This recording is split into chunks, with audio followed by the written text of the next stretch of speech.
भर्ती परीक्षाओं में नकल और अन्य गड़बड़ियों को रोकने और उनसे निपटने के लिए केंद्र सरकार ने पूरे देश में एंटी पेपर लीक कानून लागू कर दिया है। इस कानून को लेकर शिक्षाविदों ने अपने विचार साझा किए। एक ऐसे कदम की जरूर आवश्यकता थी जिससे जो पेपर लीक करने वाले हैं, जो ऐसे गैंग हैं जो समाज में माहौल को खराब कर रहे हैं, उन पे कठोर से कठोर कदम उठाया जाए।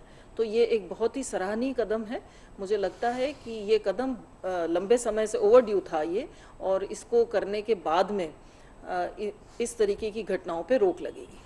सरकार ने जो ये कदम उठाया है उससे जो हमारे एग्जामिनेशन प्रोसेस है उसके अंदर जो बहुत सारे लूप होल्स हैं उनको फूल प्रूफ तरीके से कदम उठा करके रोका जाएगा, क्योंकि इसके अंदर बड़े बड़े जो दिग्गज लोग हैं, विद्वान लोग हैं, उन्होंने कई इस तरीके के उनके एक्सपीरियंसेस हैं, उसका भी फ़ायदा मिलेगा।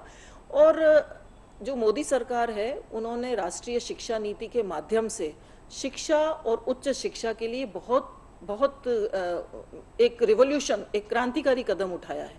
उसमें आगे एक ये और मील का पत्थर साबित होगा।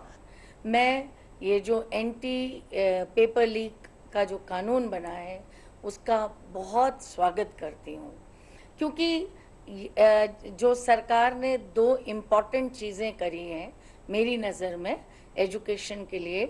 एक तो नेशनल एजुकेशन पॉलिसी है और दूसरा ये एंटी पेपर लीक कानून, क्योंकि जो हम युवाओं के भविष्य के साथ जो खिलवाड़ हो रहा है उस खिलवाड़ को रोकने के लिए एक बहुत सकारात्मक और एक जिसे कहें बहुत मजबूत कदम सरकार ने उठाया है। विकसित भारत का जो सपना हम लेके चल रहे हैं उसकी बैकबोन ये यंग लोग हैं जो एग्ज़ाम्स लेते हैं और इनके ज़रिए उनको एम्प्लॉयमेंट मिलता है। तो ना ही सिर्फ जिन्होंने एग्ज़ाम दिया है पर भविष्य की पीढ़ी भी इस बात से आश्वस्त होगी कि उनकी जो मेहनत है, उनकी जो लगन है, उनकी जो कर्मठता है, उसका उनको फल अवश्य रूप से मिलेगा अगर वो उसके काबिल हैं तो।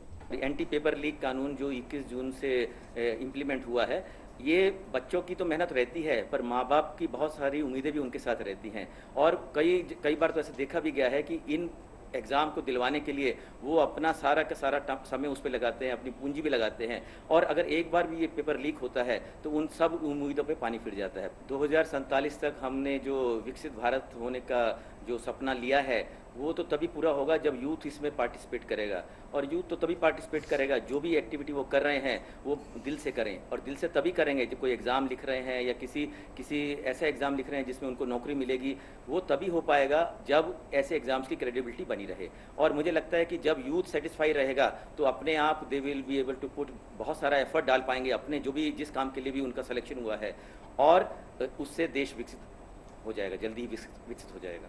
विद्यार्थियों के हित में एक बहुत ही महत्वपूर्ण फैसला लिया है, क्योंकि विद्यार्थी बहुत कड़ी मेहनत करते हैं और लाखों रुपए फीस दे करके और नीट की तैयारी करते हैं। उनके सपनों की जो उड़ान है उस उड़ान को कुछ लोग रोकना चाहते हैं। ऐसे लोगों को कड़ा से कड़ा दंड देने के लिए वो कानून लाए हैं कि भविष्य में ऐसी घटनाओं की पुनरावृत्ति नहीं हो।